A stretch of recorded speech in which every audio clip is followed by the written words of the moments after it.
Hello, Rafin family. Hope you guys are good. Somebody asked me that, Mr. Karim, I took a visit visa, but I didn't fly. I didn't use that visa. So now, can I apply another visa?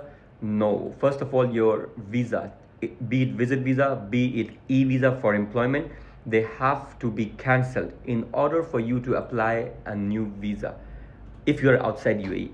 But if, for example, you get a visit visa, you use that visa to fly to UAE from your country, then of course, when you're inside, then when you get an employment visa, you change your status from the visit visa to employment visa.